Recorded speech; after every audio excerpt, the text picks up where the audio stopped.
মুরলির তারিখ 21 এপ্রিল 2025। মুরলির শিরোনাম, বাবা এসেছেন তোমাদের কারেন্ট অর্থাৎ শক্তি তরঙ্গ দিতে।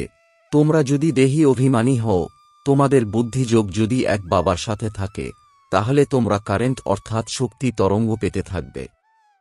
প্রশ্ন, সবথেকে বড় আসুরি স্বভাব কোনটি? বাচ্চারা, যা তোমাদের মধ্যে থাকা উচিত নয়। উত্তর, অশান্তি ছড়ানো। এ হল সবথেকে বড় আসুরি স্বভাব। যারা অশান্তি ছড়ায় তাদের উপর মানুষ বিরক্ত হয়ে যায়। তারা যেখানেই যাবে সেখানেই অশান্তি ছড়িয়ে দেবে, তাই ভগবানের কাছ থেকে সকলেই শান্তির বর চায়। গীত, এই কাহিনী হল প্রদীপ আর ঝড়ের। ওম শান্তি। মিষ্টি মিষ্টি হারানিধি বাচ্চারা এই গানের লাইন শুনেছে। এই গান তো ভক্তিমার্গের, এরপর তাকে জ্ঞানে পরিবর্তন করা হয়, আর কেউই এর পরিবর্তন করতে পারে না। তোমাদের মধ্যেও কেউ কেউ পুরুষার্থের নম্বর অনুসারে জানতে পারে প্রদীপ কি আর ঝড় কি। বাচ্চারা জানে যে আত্মার জ্যোতি নিভে গেছে। বাবা এখন এসেছেন সেই জ্যোতি জাগ্রত করার জন্য।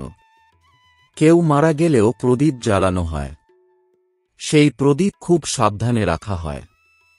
মানুষ মনে করে প্রদীপ যদি কোনোভাবে নিভে যায় তাহলে আত্মাকে অন্ধকারের মধ্যে দিয়ে যেতে হবে, তাই মানুষ প্রদীপ জ্বালায়। এখন সত্যযুগে তো এই কথা থাকে না। ওখানে তো সবাই আলোতে থাকবে। ওখানে তো খিদে থাকেই না, খুব ভালো খাবার ওখানে পাওয়া যায়। এখানে হলো ঘোর অন্ধকার। এ তো ছিচ্ছি দুনিয়া, তাই না? সকল আত্মার জ্যোতি নিভে গেছে। সবথেকে বেশি জ্যোতি তোমাদের নিভে গেছে। তোমাদের জন্যই বিশেষ করে বাবা আসেন। তোমাদের জ্যোতি তো নিভে গেছে, এখন কারেন্ট কোথা থেকে পাবে? বাচ্চারা জানে যে কারেন্ট তো বাবার কাছ থেকেই পাওয়া যাবে। কারেন্ট যদি জোর হয় তাহলে বাল্বের আলো বেড়ে যায়। তাই এখন তোমরা বড় মেশিন থেকে কারেন্ট নিচ্ছ। দেখো, বম্বের মতো শহরে কত মানুষ থাকে, সেখানে কত বেশি কারেন্ট চাই। তাহলে অবশ্যই অনেক বড় মেশিন হবে। আর এ হল অসীম জগতের কথা। এখন সম্পূর্ণ দুনিয়ার আত্মাদের জ্যোতি নিভে আছে। তাদের কারেন্ট দিতে হবে। মূল বিষয় বাবাই বোঝান, বুদ্ধিযোগ বাবার সঙ্গে লাগাও। তোমরা দেহি অভিমানী হও। বাবা কত উচ্চ, সম্পূর্ণ দুনিয়াকে পবিত্র করা সুপ্রিম পিতা এখন এসেছেন সকলের জ্যোতি জাগ্রত করতে। তিনি সম্পূর্ণ দুনিয়ার মনুষ্য মাত্রেরই জ্যোতি জাগ্রত করেন। বাবাকে তিনি কিভাবে জ্যোতি জাগ্রত করেন এ তো কেউই জানে না। তাকে জ্যোতি স্বরূপও বলা হয়, মানুষ আবার তাকে সর্বব্যাপীও বলে দেয়। সেই জ্যোতি স্বরূপকে মানুষ ডাকে কেননা সকলের জ্যোতি নিভে গেছে। অখণ্ড জ্যোতির সাক্ষাৎকারও হয়। এমন দেখায় যে অর্জুন বলেছিল, আমি এই তেজ সহ্য করতে পারছি না, এ অনেক কারেন্ট। তাই এই বিষয়কে তোমরা বাচ্চারাই এখন বুঝতে পারো। সকলকে এই কথাই বোঝাতে হবে যে তুমি আত্মা। আত্মা উপর থেকে এখানে আসে। প্রথমে আত্মা পবিত্র থাকে, তার মধ্যে কারেন্ট থাকে, তখন সে শতপ্রধান থাকে। স্বর্ণযুগে আত্মা পবিত্র থাকে, তারপর তাকে অপবিত্র হতে হয়। আত্মা যখন অপবিত্র হয় তখনই সে গডফাদারকে ডাকে যে এসে আমাদের উদ্ধার করো, অর্থাৎ দুঃখ থেকে মুক্ত করো। উদ্ধার করা আর পবিত্র করা, এর অর্থ আলাদা আলাদা। নিশ্চয়ই কারোর দ্বারা পতিত হয়েছে, তাই তো বলে, বাবা এসো, এসে আমাদের উদ্ধারও করো, পবিত্র বানাও। এখান থেকে আমাদের শান্তিধামে নিয়ে চলো। শান্তির বর দাও। বাবা এখন বুঝিয়েছেন, এখানে তো শান্তিতে থাকতে পারবে না। শান্তি তো শান্তিধামেই আছে। সত্য যুগে এক ধর্ম, এক রাজ্য থাকে, তাই সেখানে শান্তি থাকে। সেখানে কোনো অশান্তি থাকে না। এখানে মানুষ অশান্তিতে বিরক্ত হতে থাকে। একটি ঘরে কত ঝগড়া হয়। মনে করো স্বামী স্ত্রীর ঝগড়া হলে মা, বাবা, বাচ্চারা, ভাই, বোন সবাই বিরক্ত হয়ে যায়। যারা অশান্তি করে সেই সব মানুষ যেখানেই যাবে সেখানে অশান্তিই ছড়াবে, কেননা তারা তো আসুরি স্বভাবের, তাই না? তোমরা এখন জানো যে সত্যযুগ হল সুখধাম। সেখানে সুখ আর শান্তি দুইই থাকে। আর ওখানে অর্থাৎ পরমধামে তো কেবল শান্তি, তাকে বলা হয় সুইট সাইলেন্স হোম। মুক্তিধামের মানুষদের কেবল এই কথাই বোঝাতে হয় যে তোমরা মুক্তি চাইলে বাবাকে স্মরণ করো। মুক্তির পরে জীবনমুক্তি তো অবশ্যই আছে। প্রথমে জীবনমুক্ত হয়, তারপর জীবন বন্ধে আসে। অর্ধেক অর্ধেক, তাই তো। শতপ্রধান থেকে অবশ্যই শত, রজ এবং তমতে আসতে হবে। পরের দিকে যারা এক বা অর্ধেক জন্মের জন্য আসবে, তারা সুখ দুঃখের কি অনুভব করবে? তোমরা তো সব অনুভবই করো। তোমরা জানো যে এত জন্ম আমরা সুখে থাকি, আর এত জন্ম দুঃখে থাকি। আরও বিভিন্ন ধর্ম নতুন দুনিয়াতে আসতে পারে না। তাদের অভিনয়ই পরের দিকে, যদিও নতুন খণ্ড, এবং তা ওদের জন্য যেন নতুন দুনিয়া। যেমন বৌদ্ধ খণ্ড, খ্রিস্টান খণ্ড, এসব নতুন, তাই না? তাদেরও শত, রজ এবং তম স্থিতিকে পাশ করতে হয়। ঝাড়েও তো এমন হয়, তাই না? ধীরে ধীরে বৃদ্ধি হতে থাকে। প্রথমে যারা বের হয় তারা নিচেই থাকে। এমন তো দেখা যায় নতুন নতুন পাতা কিভাবে বের হতে থাকে। ছোট ছোট সবুজ পাতা বের হতে থাকে, তারপর ফুল বের হয়, নতুন ঝাড় খুবই ছোট হয়। নতুন বীজ বপন করা হয়, তার সঠিক যত্ন না হলে তা মরে যায়। তোমরাও নিজেদের সুরক্ষা না করলে শেষ হয়ে যাও। বাবা এসে তোমাদের মানুষ থেকে দেবতায় পরিণত করেন, এরপর এর মধ্যেও নম্বরের ক্রমানুসার হিসাবে তৈরি হয়। রাজধানী তো স্থাপন হচ্ছে, তাই না? অনেকেই এখানে ফেল করে যায়। বাচ্চাদের যেমন অবস্থা, তেমনই ভালোবাসা পায় বাবার কাছ থেকে। কোনো কোনো বাচ্চাকে বাইরে থেকেও ভালোবাসতে হয়। কেউ আবার লেখে, বাবা আমি ফেল করে গেছি, পতিত হয়ে গেছি, এখন এর কাছে কে যাবে? ওরা বাবার হৃদয়ে বিরাজ করতে পারে না। পবিত্রকেই বাবা অবিনাশী উত্তরাধিকার দিতে পারেন। প্রথমে একজনের কাছ থেকে সম্পূর্ণ খবর জিজ্ঞেস করে পোতামেল নেন। অবস্থা যেমন, ভালোবাসাও তেমনই। বাইরে যতই ভালোবাসবেন, অন্তরে জানেন এ সম্পূর্ণ বুদ্ধু, সেবা করতেই পারে না।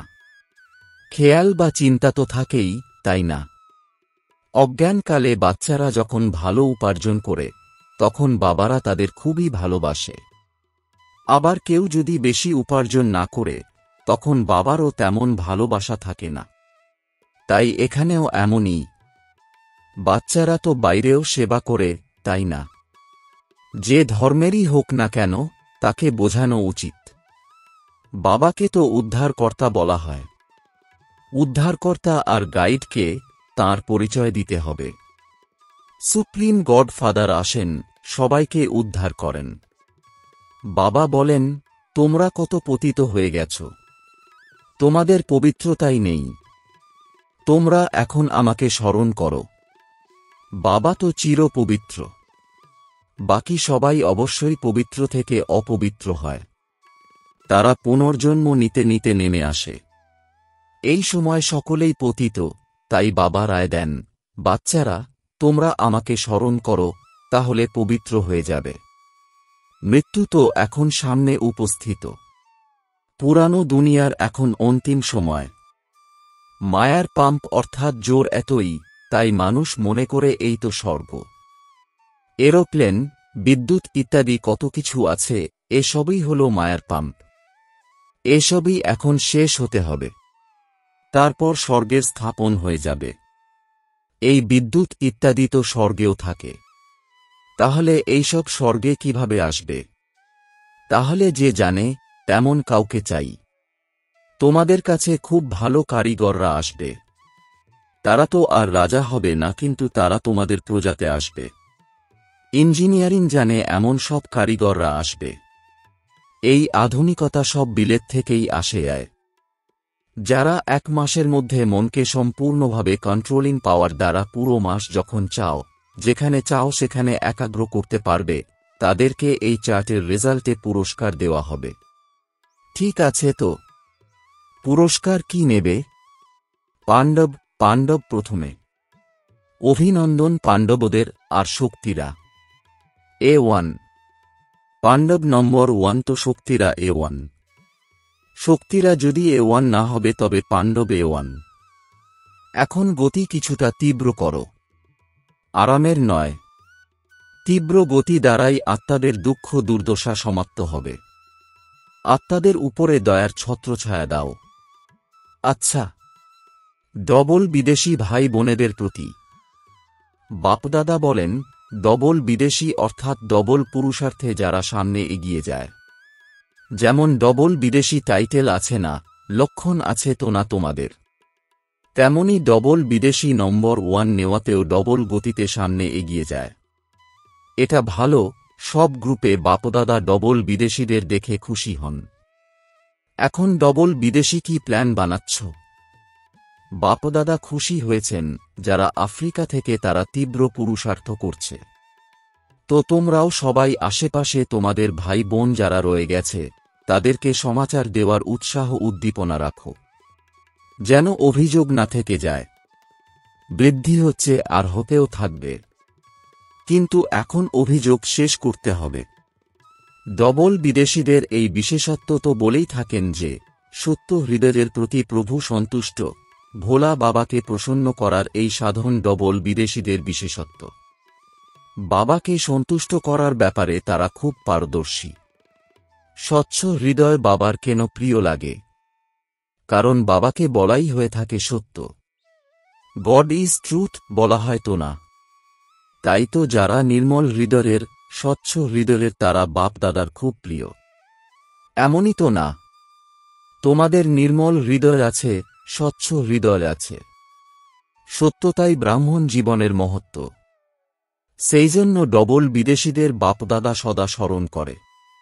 ভিন্ন ভিন্ন দেশে আত্মাদের সমাচার দেওয়ার নিমিত্ত হয়ে গেছ তোমরা। দেখো কত দেশ থেকে আসে। তো এই সব দেশের কল্যাণ হয়েছে তো না? এখানে তো তোমরা নিমিত্ত যারা, তারা এসেছ, কিন্তু চতুর্দিকে ডবল বিদেশি বাচ্চাদের নিমিত্ত হওয়া বাচ্চাদের বাপদাদা অভিনন্দন জানাচ্ছেন, কল্যাণকারী ভাবনা দিচ্ছেন। উড়তে থাকো আর উড়াতে থাকো। উড়তি কলা দ্বারা সকলের ভালো হয়ে যাওয়াই উচিত। সবাই রিফ্রেশ হচ্ছ তো? রিফ্রেশ হয়েছ কি? সদা অমর থাকবে নাকি মধুবনেই অর্ধেক ছেড়ে যাবে? তোমাদের সাথে থাকবে, সদা থাকবে। অমর ভবর বরদান আছে না? তো যে পরিবর্তন করেছে সে সদা এগিয়ে যেতে থাকবে, অমর থাকবে। আচ্ছা, বাপদাদা খুশি আর তোমরাও খুশি, অন্যদেরও খুশি দাও। আচ্ছা, জ্ঞান সরোবরের 10 বছর হয়েছে। আচ্ছা, এটা ভালো। জ্ঞান সরোবর এক বিশেষত্ব আরম্ভ করেছে। যখন থেকে জ্ঞান সরোবর শুরু হয়েছে তখন থেকে আইপির প্রোগ্রামস বিশেষ বিধিপূর্বক শুরু হয়েছে। সব বর্গের প্রোগ্রামস একের পর এক চলতে থাকে। এছাড়া দেখা গেছে যে জ্ঞান সরোবরে আগত আত্মাদের স্থূল সেবা এবং অলৌকিক সেবা তারা গভীর আন্তরিকতার সাথে খুব ভালোভাবে করে। সেই জন্য যারা জ্ঞান সরোবরে তাদেরকে বাপদাদা বিশেষ অভিনন্দন জানাচ্ছেন। সেবার রেজাল্ট দ্বারা সবাই খুশি হয়ে ফিরে যায় আর খুশির সাথে আরও সাথীদের সাথে নিয়ে আসে। চতুর্দিকে আওয়াজ ছড়িয়ে দেওয়ার নিমিত্ত হয়েছে জ্ঞান সরোবর। তাই তো অভিনন্দন, আর সদা অভিনন্দন নিতে থাকো। আচ্ছা, এখন 1 সেকেন্ডে মনকে একাগ্র করতে পারো কি তোমরা? সবাই 1 সেকেন্ডে বিন্দু রূপে স্থিত হয়ে যাও। বাপদাদা ড্রিল করালেন। আচ্ছা, এমন অভ্যাস ঘুরতে ফিরতে করতে থাকো। চতুর্দিকের স্নেহী লাভলীন আত্মাদের সদা হৃদয়বান হয়ে সব আত্মাকে যারা দুঃখ অশান্তি থেকে মুক্ত করে এমন শ্রেষ্ঠ আত্মাদের সদা নিজের মন, বুদ্ধি, সংস্কারকে কন্ট্রোলিং পাওয়ার দ্বারা কন্ট্রোলে রাখে এমন মহাবীর আত্মাদের সদা সঙ্গম যুগের জীবনমুক্ত স্থিতি অনুভবকারী বাবা সমান আত্মাদের বাপদাদার পদ্মগুণ স্মরণের স্নেহসুমন আর নমস্কার। বরদান, যিনি সবাইকে ঠিকানা দেন সেই হৃদয়বান বাবার বাচ্চারা হৃদয়বান ভব। এর বিস্তার, হৃদয়বান বাবার হৃদয়বান বাচ্চারা যদি কাউকেও ভিখারি রূপে দেখে তো তাদের দয়ার উদ্রেক হয় যে এই আত্মারও যেন ঠিকানা প্রাপ্ত হয়, এরও যেন কল্যাণ হয়। হৃদয়বান বাচ্চার সম্পর্কে যদি কেউ আসে তো তাকে সে বাবার ঠিকানা অবশ্যই দেবে। যেমন বাড়িতে কেউ এলে তাকে জল খাওয়ার জন্য বলা হয়, শুধু মুখে যদি চলে যায় তবে খারাপ মনে করা হয়, ঠিক তেমনই তোমাদের সম্পর্কে যেই আসুক না কেন তাকে বাবার পরিচয়রূপী জলের জন্য অবশ্যই বলো, অর্থাৎ দাতার বাচ্চারা দাতা হয়ে কিছু না কিছু দাও যাতে তারও ঠিকানা প্রাপ্ত হয়। স্লোগান: যথার্থ বৈরাগ্য বৃত্তির সহজ অর্থ হল যতটা অনুপম ততটাই সুন্দর, অর্থাৎ অনাসক্ত। ওম শান্তি।